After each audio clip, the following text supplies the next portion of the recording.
이곳은 충청남도 아산시 온천역 유흥가. 춥고 어두운 밤거리는 화려한 네온사인으로 가득했습니다. 이곳은 낮과 밤의 얼굴이 완전히 달랐죠. 낮에는 평범한 상가 거리였지만 해가 지고 나면 온갖 유흥주점의 간판이 하나둘 불을 밝히며 다른 세상으로 변모했습니다. 술에 취한 사람들이 비틀거리며 오가고 카바레와 룸살롱의 호객행위가 끊이지 않는 곳. 화려함 속에 숨겨진 어두운 질서가 존재하는 거리였습니다.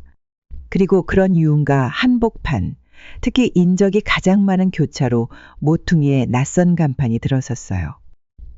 빨간 글씨로 쓰인 성태순 대국밥이라는 글자가 밤거리를 환하게 밝혔습니다. 주변의 화려한 간판들 사이에서 수수한 느낌이었지만 묘하게 시선을 끄는 무언가가 있었죠. 박성태는 80살에서 20살을 뺀 나이, 60의 나이의 아산에서 새로운 시작을 찾아왔습니다. 키 180cm의 건장한 체격에 군인 출신다운 반듯한 자세를 유지한 채 국밥을 끓이는 모습은 마치 오랫동안 이 일을 해왔던 사람처럼 자연스러웠습니다. 누구도 그가 해병대 특수부대 출신이라는 사실을 알지 못했고 박성태 역시 그런 과거를 굳이 말하지 않았어요. 저는 그저 조용히 국밥을 끓이며 살아가려 했을 뿐입니다. 아니, 여기 이런 데가 생겼네? 국밥집이라 해장하기 딱 좋겠는데? 술에 취한 손님 하나가 문을 열고 들어왔습니다. 박성태는 묵묵히 고개를 끄덕이며 맞이했죠. 어서 오십시오. 자리에 앉으시면 곧 국밥 나옵니다. 박성태의 목소리는 낮고 묵직했어요. 수십 년간 군인으로 살아온 사람의 목소리였습니다. 손님은 흐린 눈으로 박성태를 한번 훑어보더니 구석자리에 앉았죠. 네, 순댓국밥 하나요? 근데 사장님, 여기 언제 오픈했어요? 처음 보는데. 그는 일주일 전에 문을 열었습니다. 아직 손님이 많지는 않았죠. 박성태는 말수가 적었습니다. 필요한 말만 하고 나머지는 국밥으로 대우하는 스타일이었죠. 그는 뚝배기에 뜨끈한 국물을 담아 손님 앞에 내려놓았습니다. 네, 여기 순댓국밥 나왔습니다. 천천히 드시고 양념은 기호에 맞게 넣으세요. 손님은 한 숟가락을 떠먹더니 눈을 크게 떴어요. 와, 이거 진짜 맛있네요. 사장님, 어디서 장사하셨어요? 국물이 진하고 깊은 맛이. 박성태는 미소만 지었습니다. 사실 그는 군 생활 30년 동안 부대원들을 위해 종종 해장국을 끓여주던 사람이었어요. 특수부대원들의 강도 높은 훈련 후 그가 끓여주는 국밥 한 그릇은 천국과도 같았습니다. 저는 그냥 오랫동안 끓여봤습니다. 맛있게 드셔주셔서 고맙습니다. 박성태의 목표는 단순했어요. 그리고 유흥가에서 술을 마시고 나온 사람들이 해장할 수 있는 곳, 따뜻한 한 끼를 제공하는 것이었습니다. 더 이상의 욕심은 없었죠. 군 생활을 마치고 받은 퇴직금으로 조용히 장사하며 남은 인생을 보내려 했을 뿐이에요. 하지만 그가 몰랐던 것이 있었습니다. 이곳 아산 유흥가는 그저 평범한 상권이 아니었어요. 이 거리는 천산파라는 지역 조직폭력배들이 장악한 곳이었습니다. 그리고 모든 가게는 그들의 눈에 보이지 않는 룰을 따르고 있었죠.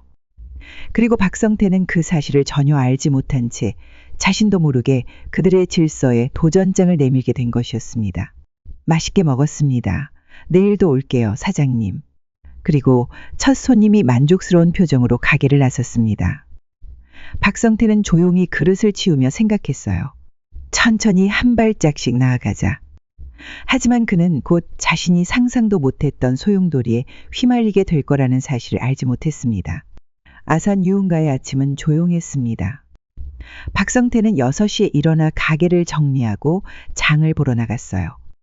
시장에서 신선한 순대와 고기, 각종 야채를 구입하며 오늘의 국밥을 준비했습니다. 그리고 그의 하루는 단순했지만 충실했죠. 오전 11시부터 새벽 3시까지 술에 취한 손님들이 찾아올 때마다 따뜻한 국밥 한 그릇을 내놓는 일이었습니다. 사장님, 이 동네 처음이시죠? 채소를 파는 아주머니가 물었습니다. 박성태는 고개를 끄덕였어요. 네, 한 달 전에 이사 왔습니다.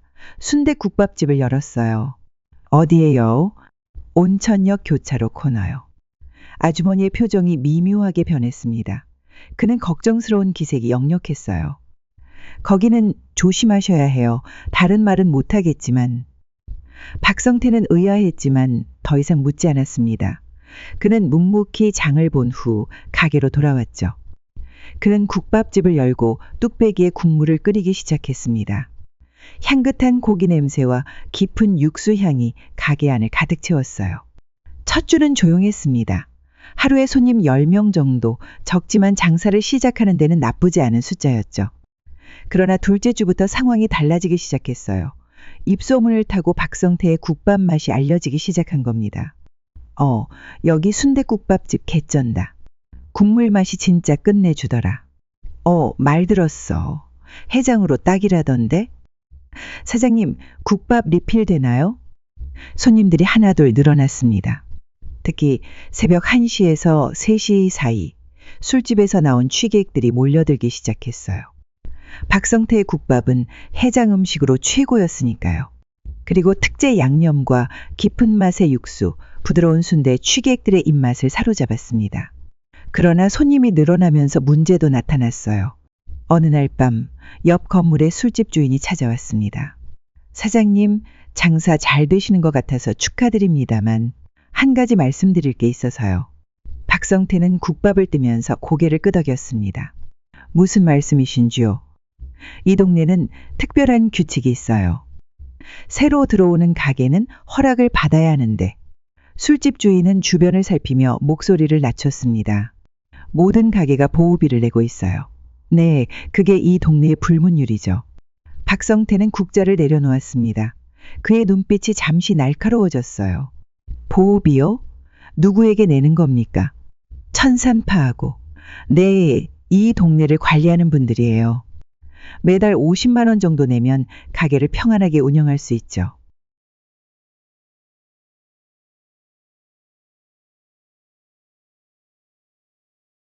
이 동네는 특별한 규칙이 있어요. 새로 들어오는 가게는 허락을 받아야 하는데 술집 주인은 주변을 살피며 목소리를 낮췄습니다. 모든 가게가 보호비를 내고 있어요. 네, 그게 이 동네의 불문율이죠. 박성태는 국자를 내려놓았습니다. 그의 눈빛이 잠시 날카로워졌어요. 보호비요? 누구에게 내는 겁니까? 천산파하고. 네, 이 동네를 관리하는 분들이에요. 매달 50만 원 정도 내면 가게를 평안하게 운영할 수 있죠. 술집 주인은 불편한 표정으로 말을 이었습니다. 곧 그분들이 찾아오실 거예요. 너무 대들지 마시고. 그리고 다들 그렇게 살아요. 경찰도 어쩔 수 없는 일이니까요. 박성태는 잠시 말이 없었습니다. 30년 군 생활 동안 그는 불의를 참지 못하는 성격이었어요. 특히 약자를 괴롭히는 사람들을 보면 참지 못했죠. 그러나 지금은 이곳에서 조용히 살아가려 했습니다. 알겠습니다. 충고 감사합니다. 그는 술집 주인은 안도의 한숨을 쉬며 가게를 나갔어요.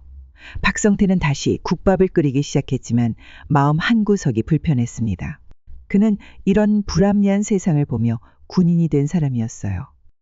그리고 이제는 은퇴했지만 그의 정의감은 여전히 살아있었죠. 다음날 가게는 더 붐볐습니다. 밤이 깊어갈수록 손님은 늘어났고 자정을 넘어가자 가게는 만석이 되었어요. 취객들은 박성태의 국밥을 먹으며 만족스러운 표정을 지었습니다. 사장님, 이 국밥 진짜 대박이에요. 어디서 배우셨어요? 이런 맛은 처음이에요. 박성태는 미소만 지었습니다. 그러나 그 미소는 오래가지 못했어요. 문이 요란하게 열리며 검은 가죽 재킷을 입은 남자들 6명이 들어왔습니다. 그리고 가게의 분위기가 순식간에 얼어붙었어요. 손님들은 고개를 숙이거나 시선을 피했습니다.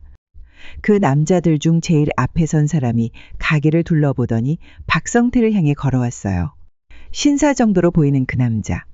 날카로운 눈빛과 얼굴에 난 칼자국이 특징적이었습니다. 오늘 새로 오픈한 국밥집이네. 잘 되는 것 같아서 축하하러 왔어. 남자의 목소리는 부드러웠지만 그 안에 숨겨진 위협은 명백했어요. 손님들은 하나둘 자리를 떠나기 시작했습니다. 천산파 행동대장 강태진입니다. 사장님과 잠시 대화 좀 나눌까 하는데 박성태는 국자를 들고 있는 손에 힘이 들어갔습니다. 강태진은 그런 박성태의 반응을 즐기는 듯 했어요. 우리 두목님이 인사 한번 나누고 싶다고 하시네요. 박성태의 단순한 대답에 강태진은 눈을 가늘게 떴습니다. 이런 반응은 처음이었어요. 대부분의 상인들은 두려움에 떨거나 애원하는 게 보통이었죠. 아니, 괜찮아요. 다음에 올게요. 오늘은 그냥 인사만 하러 왔습니다. 강태진은 부하들에게 눈짓했고 그들은 가게를 나갔습니다. 그러나 그의 마지막 말은 분명한 경고였어요. 곧 다시 뵙겠습니다, 사장님. 문이 닫히고 가게는 다시 조용해졌습니다. 남아있던 손님들은 불안한 눈빛으로 박성태를 바라봤어요. 그러나 박성태는 아무 일도 없었다는 듯이 다시 국밥을 끓이기 시작했습니다. 하지만 그의 마음속에는 이미 폭풍이 일고 있었어요. 그는 알았습니다. 이제 조용한 은퇴 생활은 불가능하다는 것을요. 아산 유흥가의 뒷골목. 화려한 네온사인 너머에는 또 다른 세계가 있었습니다. 천산파의 아지트는 겉으로 보기에는 평범한 오피스텔이었지만 내부는 완전히 달랐어요. 호화로운 가구와 값비싼 미술품들이 자리 잡고 있었고 그 중심에는 장도환이라는 남자가 있었습니다. 그는 50대 중반, 여전히 강인한 체격을 유지하고 있는 천산파의 보스였어요. 이 지역에서는 그의 허락 없이는 어떤 사업도 시작할 수 없었죠. 장도환은 창가에 서서 유흥가의 불빛을 내려다보고 있었습니다. 새로운 가게가 너무 잘 되네. 그의 목소리는 조용했지만 무게감이 있었습니다. 앞에 서 있던 강태진은 고개를 숙였어요. 네, 두목님. 성태 순대국밥이라는 곳입니다. 한 달 전에 오픈했는데 요즘 손님이 많이 늘었습니다. 그런데 우리한텐 인사도 안 하고 보호비는? 장도환이 고개를 돌려 강태진을 쳐다봤습니다. 그의 눈빛에는 불쾌함이 역력했어요. 아직 납부하지 않고 있습니다. 어제 처음 방문했지만 사장이 조금 특이한 분 같습니다. 특이하다고? 보통 사람들처럼 두려워하지 않았습니다. 마치 우리를 전혀 두려워하지 않는 듯한 태도였습니다. 장도환은 담배를 집어들었습니다. 천천히 불을 붙이며 깊게 한 모금 빨았어요. 너 해병대 출신이지? 네. 그 사장도 군인 출신인가? 확실하진 않습니다만 그럴 가능성이 있어 보입니다. 자세와 태도가 예사롭지 않았습니다. 장도환은 창가로 다시 돌아가 담배 연기를 내뿜으며 나지막이 말했습니다. 내일 방문해서 확실히 해라. 이 동네는 우리 구역이다. 누구든 룰을 따라야 해. 그리고 강태진은 고개를 끄덕였습니다. 그러나 마음 한편으로는 불안함이 일었어요. 그는 국밥집 사장의 눈빛에서 본 무언가가 그를 불편하게 만들었습니다. 그것은 두려움이 아닌 오히려 강한 의지와 경험이 묻어나는 눈빛이었죠. 다음 날 밤 강태진은 부하 10명을 이끌고 성태의 순댓국밥을 찾았습니다. 오늘은 자정이 가까워오는 시간, 가게는 손님들로 붐볐어요. 그들은 가게 앞을 막아서며 들어오려는 손님들을 돌려보냈습니다. 오늘은 영업 안 해요. 돌아가세요. 사람들은 그들의 검은 가죽 재킷과 험상궂은 얼굴을 보고는 재빨리 발길을 돌렸어요. 강태진과 그의 부하들은 가게 안으로 들어갔습니다. 그리고 이미 자리에 앉아있던 손님들은 불안한 기색이 역력했어요. 계산하고 나가주세요. 가게 문 닫습니다.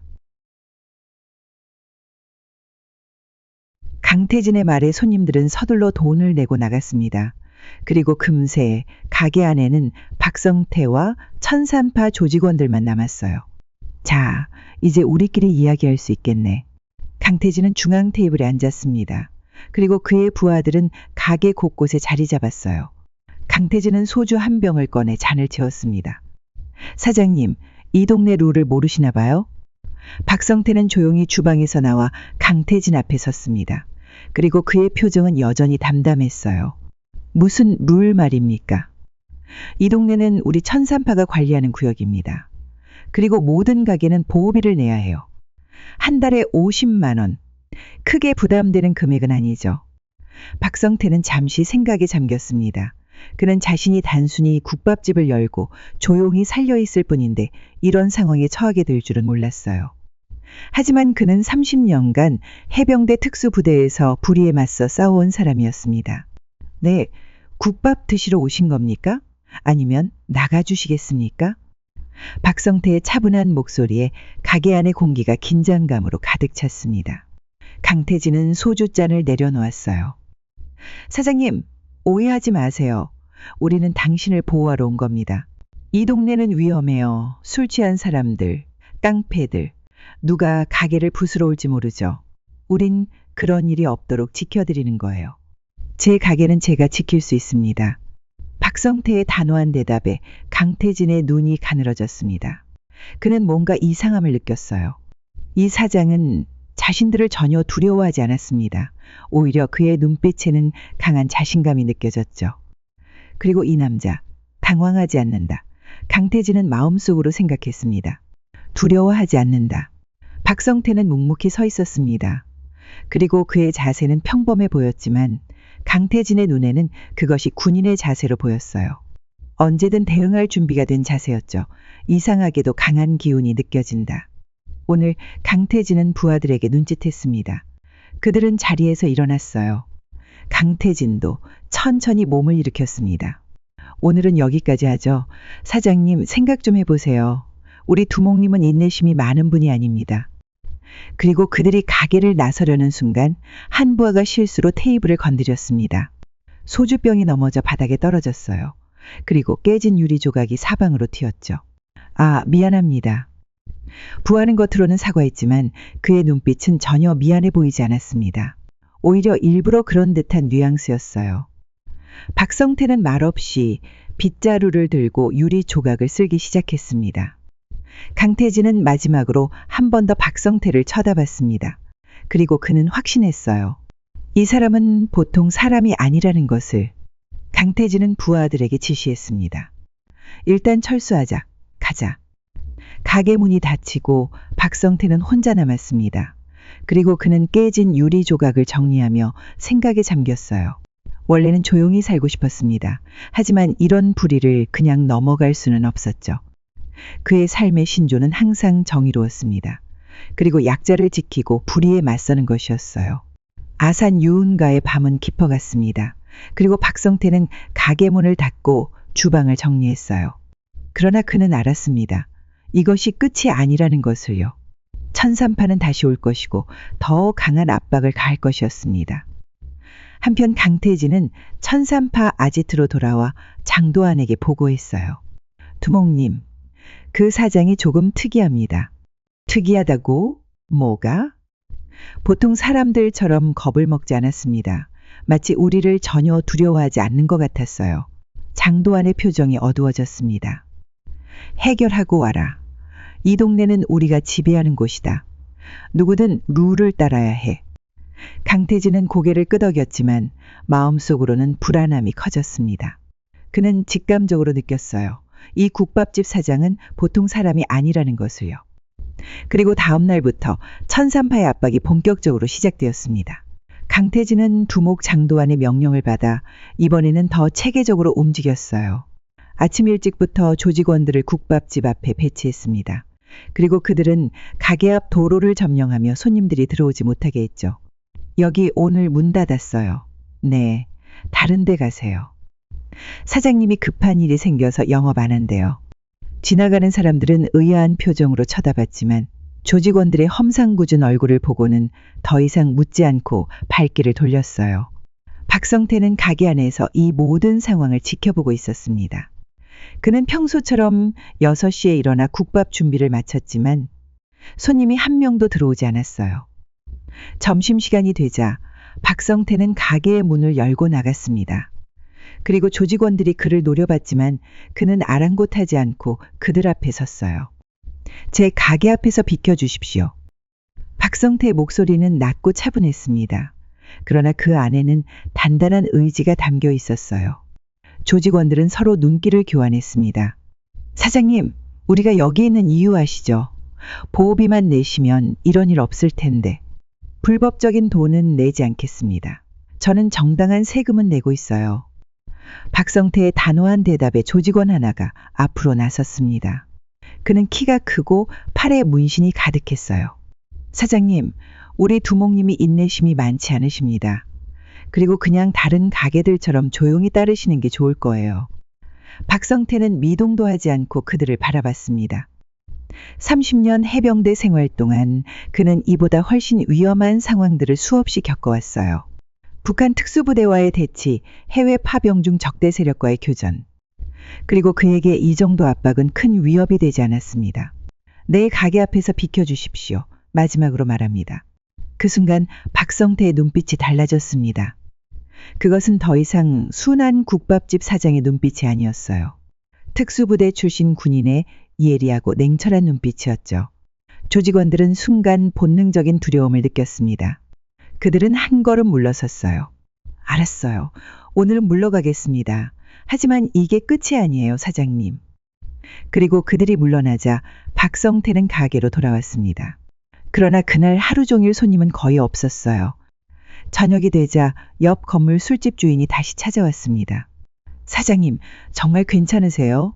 천산파와 싸우시면 안 됩니다. 그들은 이 동네에서 너무 강해요. 박성태는 국밥을 끓이며 담담하게 대답했습니다. 여러분 걱정해 주셔서 감사합니다만 저는 불합리한 건 용납 못합니다.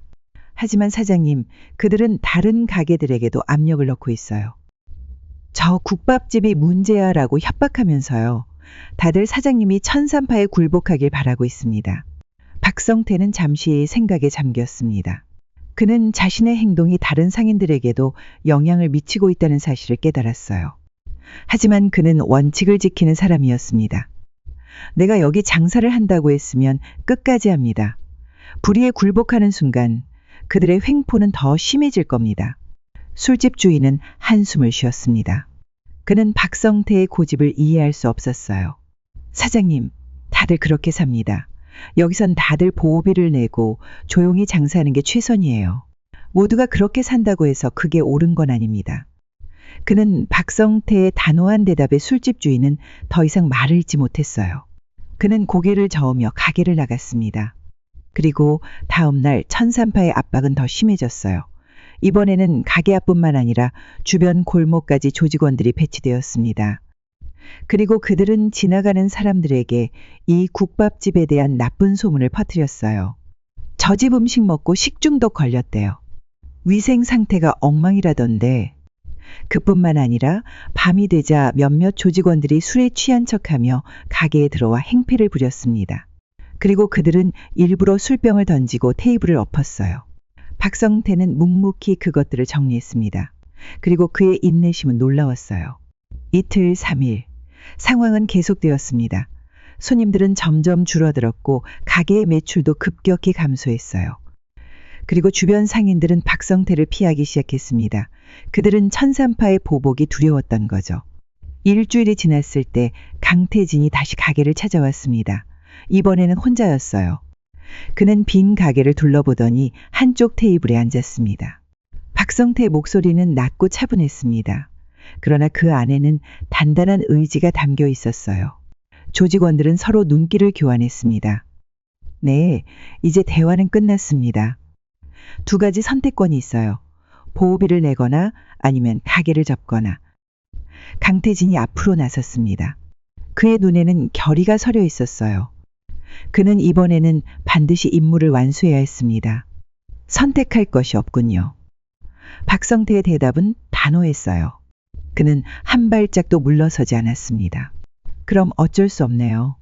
강태진이 손짓하자 두 명의 부하가 앞으로 나섰습니다.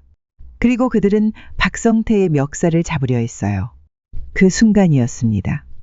박성태의 눈빛이 변했어요. 그것은 더 이상 평범한 국밥집 사장의 눈빛이 아니었습니다. 날카롭고 예리한 전장을 수없이 겪어온 군인의 눈빛이었어요. 박성태는 몸을 살짝 들었습니다. 그의 움직임은 빠르고 정확했어요. 멱살을 잡으려던 부하의 손목을 잡아 꺾었고 부하는 고통에 신음하며 무릎을 꿇었습니다. 그리고 다른 한 명은 놀라 뒤로 물러섰어요. 뭐야 이거. 가게 안이 순식간에 얼어붙었습니다. 아무도 이런 상황을 예상하지 못했어요. 강태진은 앞으로 나서려다 멈췄습니다. 그는 박성태의 눈빛에서 무언가를 보았기 때문이었어요. 그 눈빛은 어디선가 본 것 같았습니다. 모두 물러서. 강태진의 명령에 부하들은 의아한 표정을 지었지만 한 걸음 뒤로 물러섰어요. 강태진은 천천히 박성태에게 다가갔습니다. 그는 이 남자의 얼굴을 유심히 관찰했어요. 그리고 갑자기 그의 눈이 커지기 시작했습니다. 혹시 호랑이 교관님? 강태진의 목소리가 떨렸습니다. 박성태의 표정이 미묘하게 변했어요. 그는 강태진의 얼굴을 자세히 보았습니다. 강하사. 순간 가게 안의 시간이 멈춘 것 같았습니다. 두 사람의 눈빛 속에는 과거의 기억이 스쳐 지나갔어요. 교관님. 강태진의 손이 떨렸습니다. 그는 눈앞의 사장을 보고 경악했어요. 20년 전 그가 해병대 수색대에 들어갔을 때 호랑이 교관으로 불렸던 전설적인 상사님을 다시 만난 것이었습니다.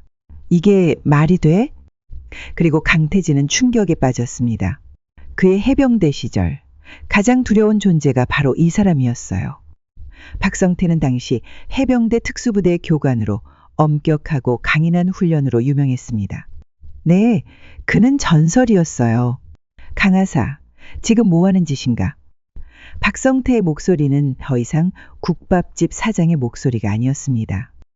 그것은 훈련장에서 부하들을 호통치던 교관의 목소리였어요. 강태진은 본능적으로 몸을 곧게 폈습니다.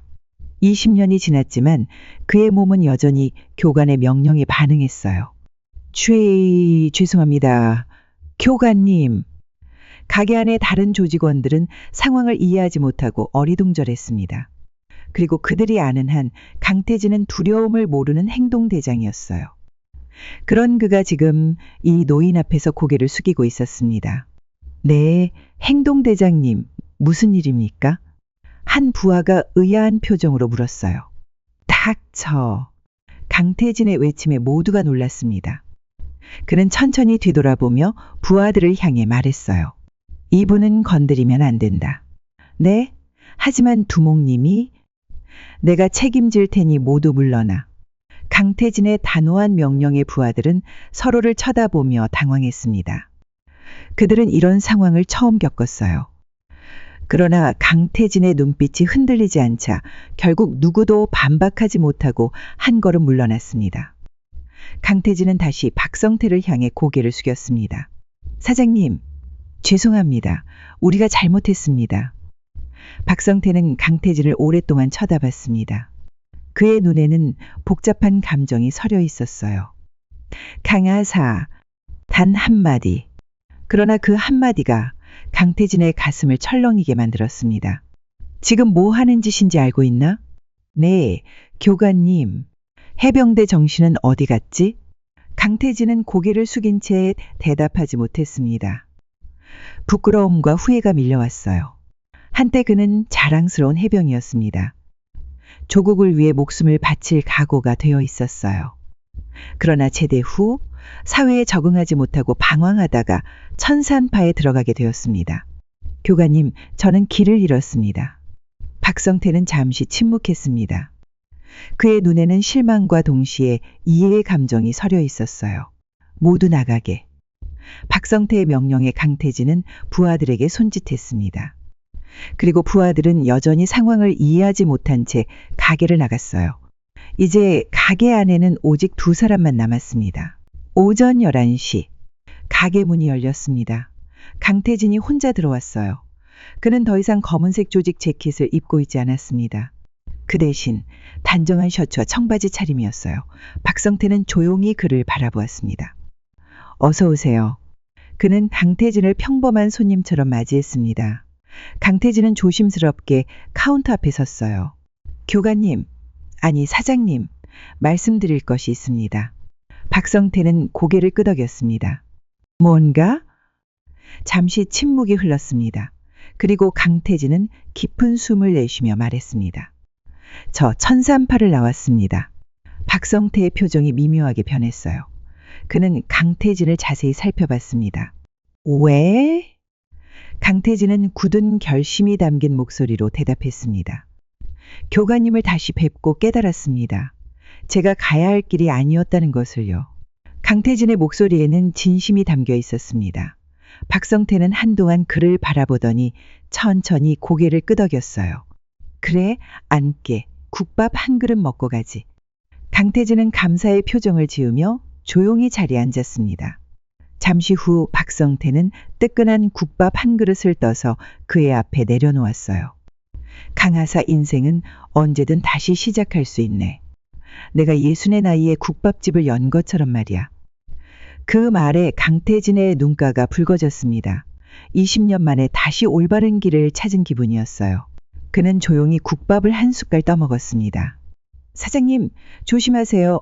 장도환은 이대로 물러나지 않을 겁니다. 걱정 말게. 난 내 국밥이나 끓일 뿐이야. 박성태의 담담한 대답에 강태진은 미소를 지었습니다. 그제야 깨달았어요. 왜 호랑이 교관이 두려움의 대상이면서도 동시에 존경받는 존재였는지를. 그것은 바로 흔들리지 않는 강인함과 정의로움 때문이었습니다. 소문이 퍼지다. 그날 이후 성태순 대국밥은 평소보다 손님이 많아졌어요.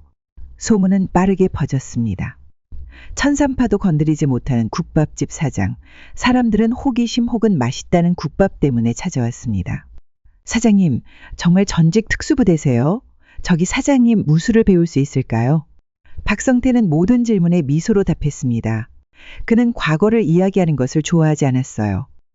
그저 지금 이 순간 맛있는 국밥을 만드는 것에 집중할 뿐이었습니다. 천삼파의 변화 저녁이 되자 천삼파 조직원 몇 명이 가게 앞에 나타났습니다.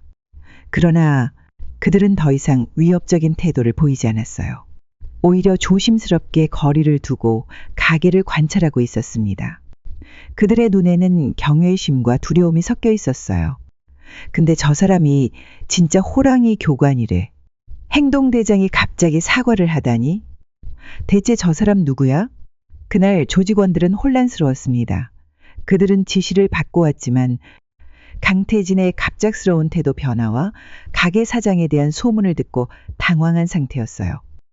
장도환의 분노 그날 밤 천삼파 아지트. 장도환은 분노에 차 물건들을 집어던지고 있었습니다. 감히 나를 거역해? 강태진의 배신과 계획의 실패. 그는 이를 갈며 휴대폰을 집어들었습니다. 내일 직접 가서 그 국밥집을 부숴버려. 이건 내 명령이다. 그러나 장도환은 알지 못했습니다. 이미 그의 조직 내부에서 변화의 바람이 불기 시작했다는 것을. 강태진의 선택은 다른 조직원들에게도 영향을 미치고 있었습니다.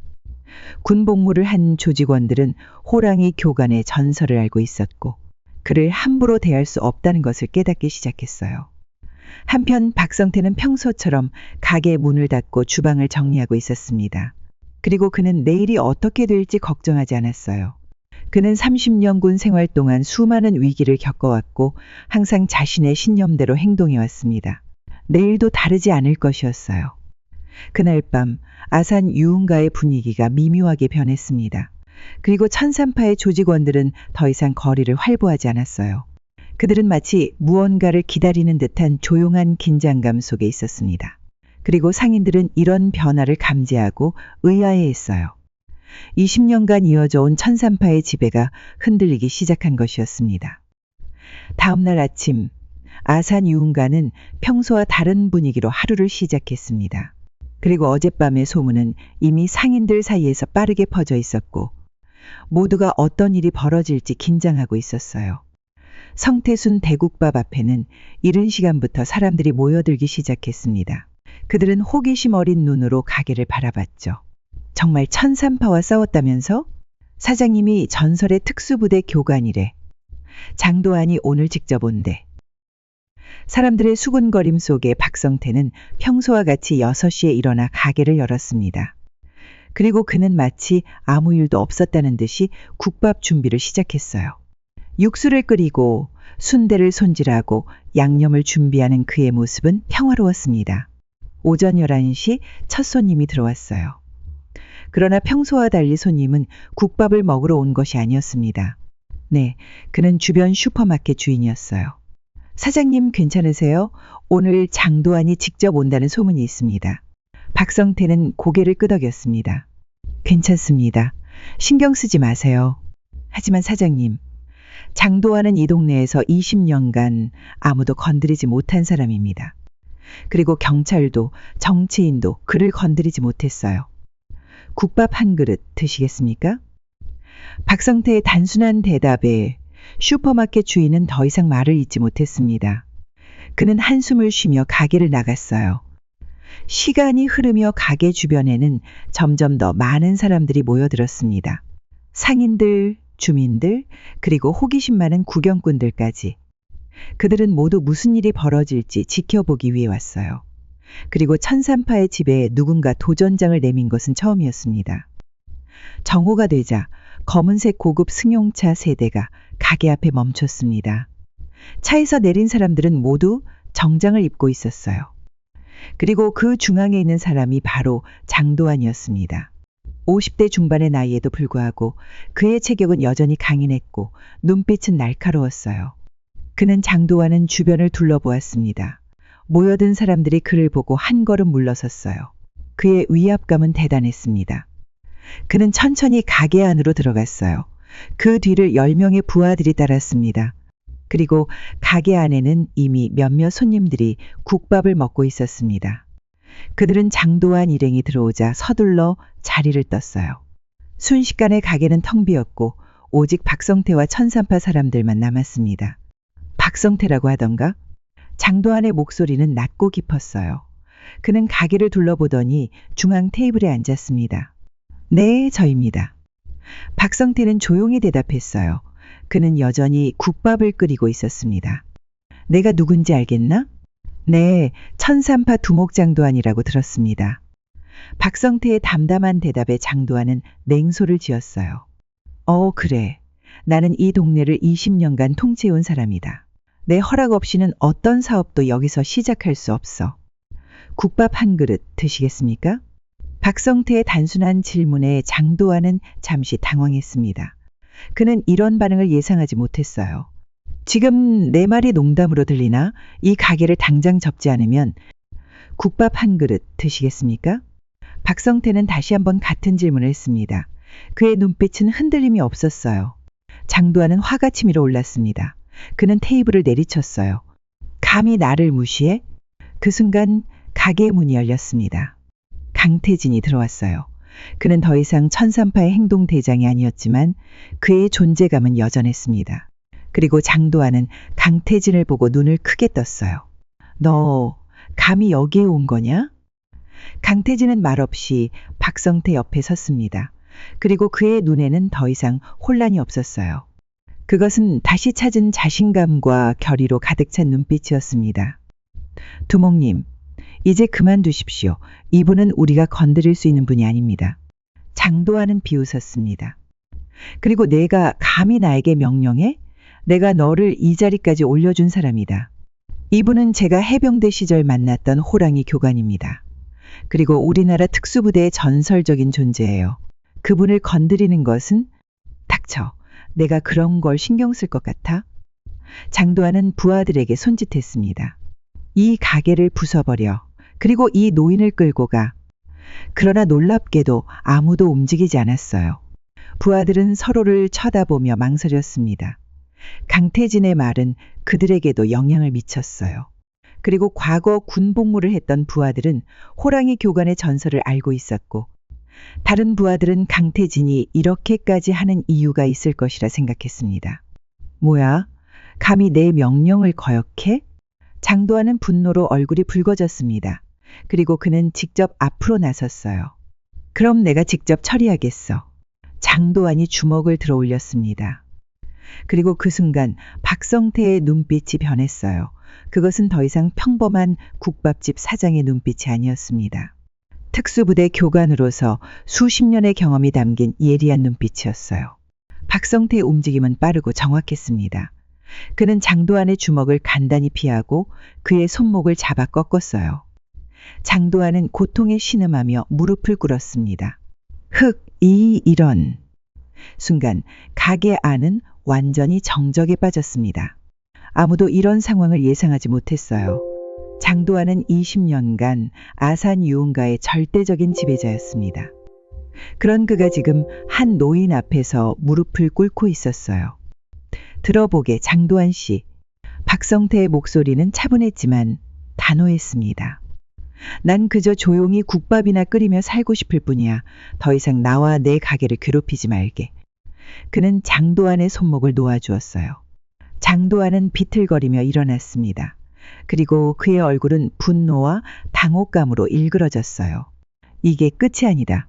내가 반드시... 그의 말은 끝나지 않았습니다. 갑자기 가게 밖에서 소란이 일어났어요. 누군가 소리쳤습니다. 경찰이다.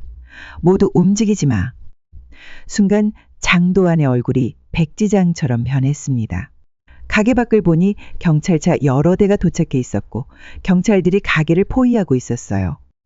경찰 간부가 안으로 들어와 말했습니다. 장도환 씨, 당신을 체포합니다. 갈취, 폭행, 협박 등 여러 혐의로 수사 중입니다. 경찰은 장도환에게 수갑을 채웠습니다. 장도환은 믿을 수 없다는 표정으로 주변을 둘러봤어요. 그는 자신이 이렇게 끝날 거라고 생각하지 못했습니다. 이게 무슨... 내가 언제? 경찰은 장도환과 그의 부하들을 모두 연행했습니다. 가게 밖에 모여있던 사람들은 이 광경을 보고 환호성을 질렀어요. 20년간의 지배가 끝나는 순간이었습니다. 강태진은 박성태에게 고개를 숙였습니다. 교관님, 아니 사장님, 어제 경찰에 신고했습니다. 그리고 천산파의 모든 불법 행위에 대해. 박성태는 미소 지었어요. 잘했네 강하사. 이제 진짜 해병답게 살아가게. 강태진의 눈가가 붉어졌습니다. 네 사장님, 앞으로는 바르게 살겠습니다. 경찰과 천산파 사람들이 모두 떠나고 가게는 다시 조용해졌습니다. 박성태는 묵묵히 주방으로 돌아가 국밥을 끓이기 시작했어요. 한편 박성태는 평소처럼 가게 문을 닫고 주방을 정리하고 있었습니다. 그리고 그는 내일이 어떻게 될지 걱정하지 않았어요. 그는 30년 군 생활 동안 수많은 위기를 겪어왔고 항상 자신의 신념대로 행동해왔습니다. 내일도 다르지 않을 것이었어요. 그날 밤 아산 유흥가의 분위기가 미묘하게 변했습니다. 그리고 천산파의 조직원들은 더 이상 거리를 활보하지 않았어요. 그들은 마치 무언가를 기다리는 듯한 조용한 긴장감 속에 있었습니다. 그리고 상인들은 이런 변화를 감지하고 의아했어요. 20년간 이어져 온 천산파의 지배가 흔들리기 시작한 것이었습니다. 다음 날 아침 아산 유흥가는 평소와 다른 분위기로 하루를 시작했습니다. 그리고 어젯밤의 소문은 이미 상인들 사이에서 빠르게 퍼져 있었고 모두가 어떤 일이 벌질지 긴장하고 있었어요. 성태순 대국밥 앞에는 이른 시간부터 사람들이 모여들기 시작했습니다. 그들은 호기심 어린 눈으로 가게를 바라봤죠. 정말 천산파와 싸웠다면서? 사장님이 전설의 특수부대 교관이래. 장도환이 오늘 직접 온대. 사람들의 수군거림 속에 박성태는 평소와 같이 6시에 일어나 가게를 열었습니다. 그리고 그는 마치 아무 일도 없었다는 듯이 국밥 준비를 시작했어요. 육수를 끓이고 순대를 손질하고 양념을 준비하는 그의 모습은 평화로웠습니다. 오전 11시 첫 손님이 들어왔어요. 그러나 평소와 달리 손님은 국밥을 먹으러 온 것이 아니었습니다. 네, 그는 주변 슈퍼마켓 주인이었어요. 사장님 괜찮으세요? 오늘 장도환이 직접 온다는 소문이 있습니다. 그리고 박성태는 고개를 끄덕였습니다. 괜찮습니다. 신경 쓰지 마세요. 하지만 사장님, 장도환은 이 동네에서 20년간 아무도 건드리지 못한 사람입니다. 그리고 경찰도 정치인도 그를 건드리지 못했어요. 국밥 한 그릇 드시겠습니까? 그는 박성태의 단순한 대답에 슈퍼마켓 주인은 더 이상 말을 잇지 못했습니다. 그는 한숨을 쉬며 가게를 나갔어요. 시간이 흐르며 가게 주변에는 점점 더 많은 사람들이 모여들었습니다. 그리고 상인들, 주민들, 그리고 호기심 많은 구경꾼들까지. 그들은 모두 무슨 일이 벌질지 지켜보기 위해 왔어요. 그리고 천산파의 집에 누군가 도전장을 내민 것은 처음이었습니다. 정우가 되자 검은색 고급 승용차 3대가 가게 앞에 멈췄었습니다. 차에서 내린 사람들은 모두 정장을 입고 있었어요. 가게들은 더 늦게까지 영업했고 사람들의 표정도 밝아졌습니다. 저는 아산 유흥가에서 조폭의 영향력이 사라졌어요. 모두 사장님 덕분입니다. 그리고 강태진의 말에 박성태는 손사래를 쳤습니다. 내 덕이 아니야. 그저 각자가 옳은 일을 했을 뿐이지. 그러나 사실 박성태의 영향력은 컸습니다. 그리고 그의 용기와 단호함이 아산시 전체의 변화를 일으킨 것이었어요.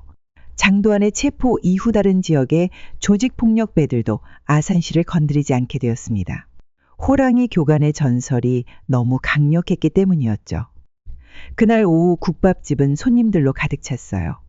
평일 오후임에도 불구하고 사람들은 줄을 서서 기다렸습니다.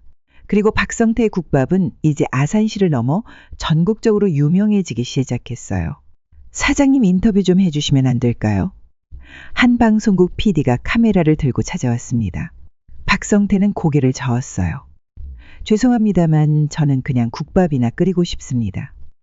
그리고 그는 화려한 스포트라이트를 원하지 않았습니다. 그저 조용히 자신의 일을 하며 살고 싶었을 뿐이었어요. 하지만 사람들의 관심은 쉽게 사그라들지 않았습니다. 저녁이 되자 한 노인이 가게를 찾았어요. 그는 70대로 보였고 군인 출신임을 짐작케 하는 단정한 자세를 유지하고 있었습니다. 오랜만이군 성태.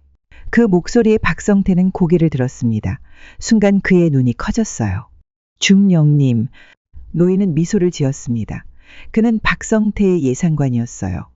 해병대 특수부대에서 함께 복무했던 사람이었죠. 내 소문을 듣고 왔다. 호랑이 교관이 아산에서 새로운 전설을 만들고 있다고. 박성태는 쑥스러운 듯 웃었습니다. 그는 국밥 한 그릇을 떠서 예상관 앞에 내려놓았어요. 과장된 소문입니다. 저는 그저 국밥이나 끓이는 사람이에요. 겸손하기는 넌 항상 그랬지.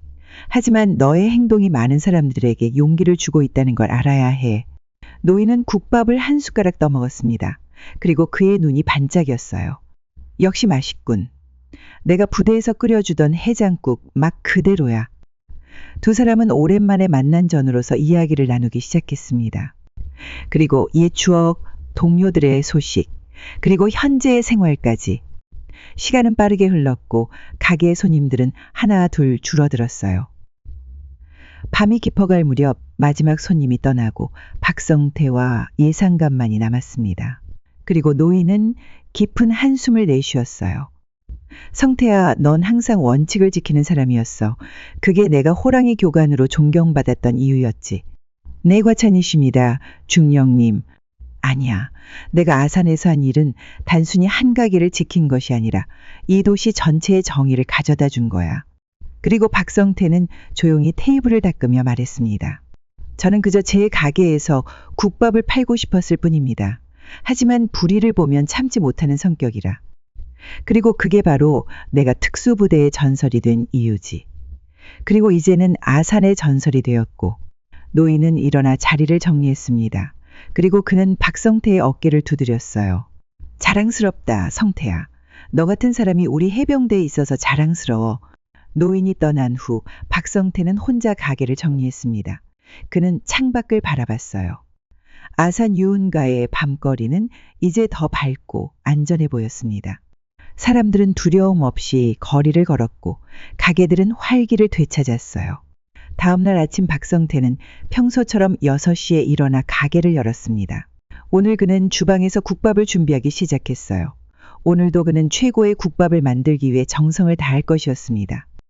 오전 11시 가게 문이 열리고 첫 손님이 들어왔어요. 중년 여성이었습니다. 그리고 그녀는 조심스럽게 박성태에게 다가왔어요. 사장님, 이제 좀 편해지셨죠? 박성태는 미소를 지으며 국밥을 한 그릇 떠서 그녀 앞에 내려놓았습니다. 난 그냥 국밥이나 끓일 뿐입니다.